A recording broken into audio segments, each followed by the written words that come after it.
What's going on, guys? It's Cliffy here and welcome back to another episode of our Australia Reborn International Cricket Captain 2017 Career Mode. Today we are touring Bangladesh. We've already won the Test Series 2-0. We're looking to get off to the perfect start in the 3-game one-day series by picking up a win in the first game.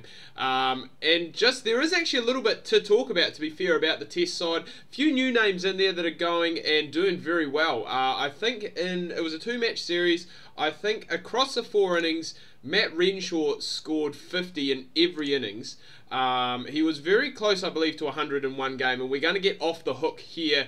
Well, it's actually not going to be caught, but it is a no ball that has gone for a 4, and Warner is having a field day out here at the moment. So I'm hoping that he can continue that on and just keep up this very impressive start. So, yeah, a few new names that did do a very good job. Obviously, Renshaw is in the side, not exactly a new name, but 4 half-centuries in 4 innings.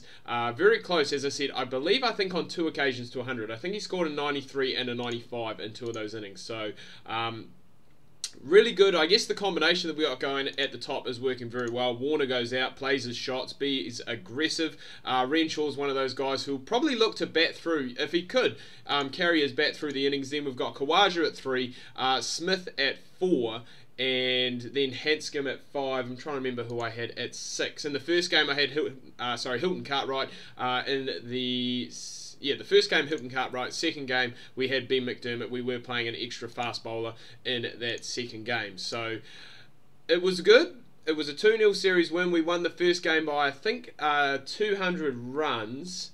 And the second game we won by 10 wickets. We did only need 1 run in our second innings, so almost winning that by an innings, which is very, very impressive. And as I said, very happy with the way that the players are starting to develop in this group. Another player that I am going to mention, Ben McDermott, who batted at 6 in the second game, very nearly scored 100 in his, I think that's his second test possibly that he played, maybe his third. He might have played a couple prior to this series, but he was very, very good. Behind the wicket, he was very good as well at, I guess, keeping the extras down, taking the chances that did come his way when they were presented. So very happy with him as, you know, our number 6, number 7, depending on the situation that we go in with. It was nice in the second test to really go in with 5 out-and-out bowling options. We had Nathan Lyon and then the pace quartet of Pattinson, Cummins, Stark and Hazelwood. So I was really happy to use all those guys.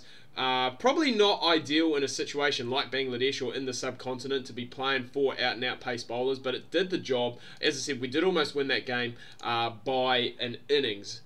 Essentially we did. The scores were tied when things were all wrapped up, and there goes Finchy. So he's gone for 50. Just as he got his 50, he has now gone and got himself out. So he's gone for 50 off 71. Good start by him.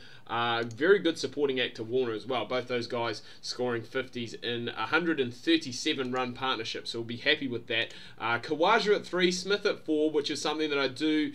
I guess Australia went with it, I think last summer, just when, you know, they were, I guess, kind of rebuilding, doing a bit of an Australia Reborn themselves. And the reason for that was to split up Warner and Smith, who are 2 of, obviously, the senior players in the side. And it's not really working for Khawaja here today. He goes for 8 off just 10. But the damage, you must say, has already been done up the top by Davey Warner. And Smith, don't know what he's doing there, to be fair, but gets a pretty good one, and he has gone for a golden duck. So Islam is on a hat-trick when he does come back, and we don't need to have a look at that. But this is the hat-trick ball, so chances are this is either going to be a wicket or a boundary, and it is a boundary to Peter Hanscom, who he played well in the Test series as well. He's batting down at number 5. I think he batted number 3 in 1 innings just to give himself some time in the middle with the bat, and did do pretty well. I think across the 4 innings scored me 2 half-centuries, so pretty happy with that. The bowlers I will get into in the second innings when we are required to use them, but apart from that, Khawaja went well. He scored 100, Smith scored 100, Warner was good. He scored a couple of 50s. I've mentioned about Renshaw already and how good he was. This is quite important as well because Fizz has now bowled out his 10 overs. which I'm very happy with. Warner has gone and picked himself up 100 off, well, around 90 odd balls. There's 15 overs left to go, 200 is on the board, and there is still 7 wickets left in hand. So I think it's time to try and up this run rate. Look at trying to get somewhere around that 325, 330 mark. I think that probably is going to be par on this pitch here today. It does look like an absolute cracker. So we do need to make sure that we can go and get those runs up on the board, and I guess get that scoreboard pressure going on. Hanscom is doing a very good job as well. He's 44 off just 28 before this over, and doing a very good job, I must say, in the middle order. You know, I don't think he actually made the Champions Trophy for me. Probably looking back now, he would have played instead of Chris Lynn. Lynn was originally selected for the side, but he has dropped out just due to that poor form that he did have in the Champions Trophy, just not really getting any scores of note. And Hanscom, you know, has done a very good job in the white clothing. He is now doing a very good job in the coloured clothing as well. So it'll be interesting to see how he does go, especially in a number 5 role, because he can wicket keep as well. He's a part-time wicket keeper. Does just help out, I guess, with the makeup of the side. You can really change it around if need be. We do have a few... Oh my God, Stoinis, what are you doing? We do have quite a few all-rounders sitting on the bench today as well, in the form of Maxwell, Faulkner and Ashton Agar. So there are plenty of options there. And we just need to make sure now, we have lost a couple of wickets, that we don't really go and do anything too silly, because after this, we are down into the bowlers. There is still 10 overs left to go, and even though the bowlers can bat, they can give it a good whack. We want to make sure, you know, that they're not being required for too much, and that they can just come in and really give it a whack, you know, inside maybe the last 4 or 5 overs. So we need McDermott and Hanscom is still in. So we need these two just to hang in at the moment, and just try and, as I said, get through to around that 45th, 46th over mark, and then we can go and unleash the batting firepower, I guess you would have to call it. There's quite a lot of batters, you know, around the world, not just in this Australian side, but, you know, you look at New Zealand, and obviously Tim Southee is,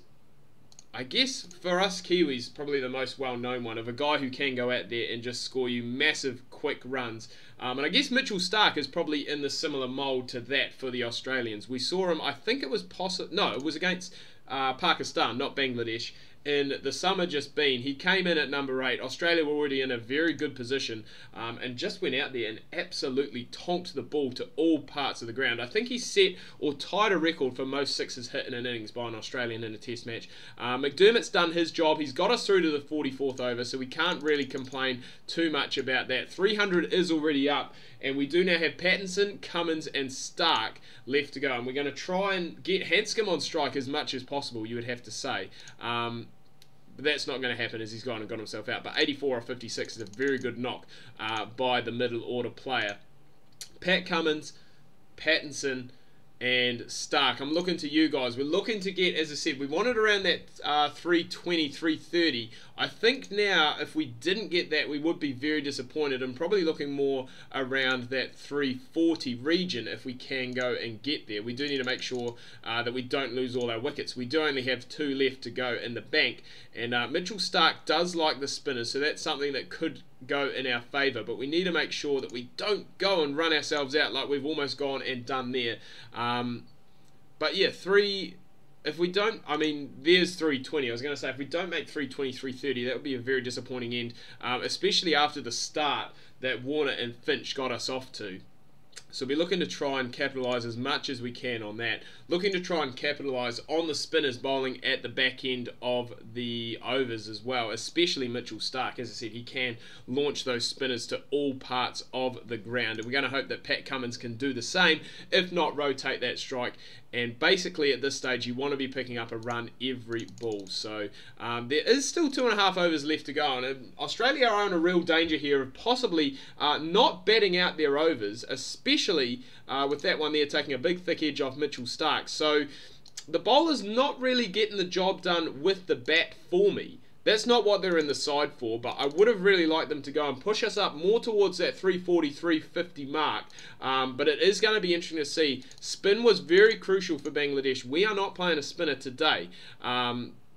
So it is going to be very interesting to see how the quicks do go, especially on a pitch, as I said, that is so good. Stark does get us off to a great start with that wicket of Sayaka for 1 off 7 LBW. And Hazelwood, I've got to talk about the guys in the test matches now. Hazelwood was absolutely outstanding in the test series. He was definitely the pick of the bowlers. He was picking up wickets at very regular intervals, 3, 4, 5 wicket bags in most innings.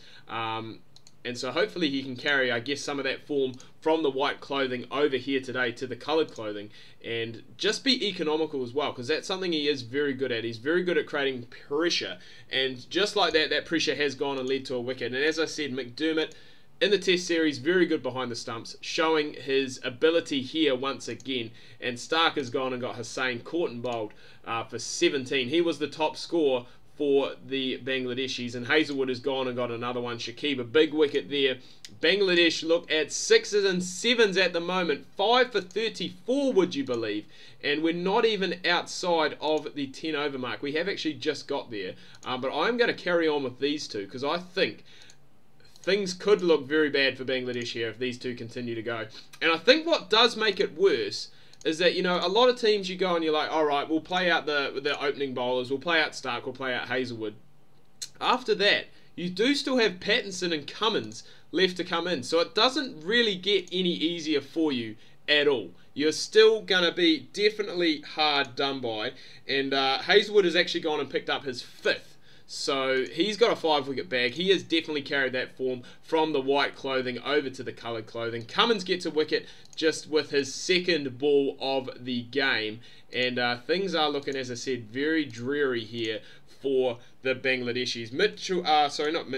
Stoinis not even probably going to be required to bowl here today, unless there is some kind of crazy 10th wicket partnership going on between Bangladesh, but that is not going to happen. We roll Bangladesh for just 64 runs, win by 267, which is crazy. Warner getting the man of the match award for that 132. You quite easily could have given it to Hazelwood as well. He was destructive at the start of the innings. 5 for 26. Hanscom chipped in with 84, and Stark was very good at the top as well. It was very good after, I think, 14 overs. Bangladesh were already 8 down. So Hazelwood and Stark, big ups to you guys. That puts Australia up 1-0 in the best of 3 series, and you'd have to say if they continue to play like that, they are going to be very hard to beat, and it's going to be a very long series for Bangladesh. But anyway, guys, do hope you've enjoyed this video. If you have, remember to give it a thumbs up, smash that like button if you are new, please do subscribe, and until next time, ka kite anoa, see you soon.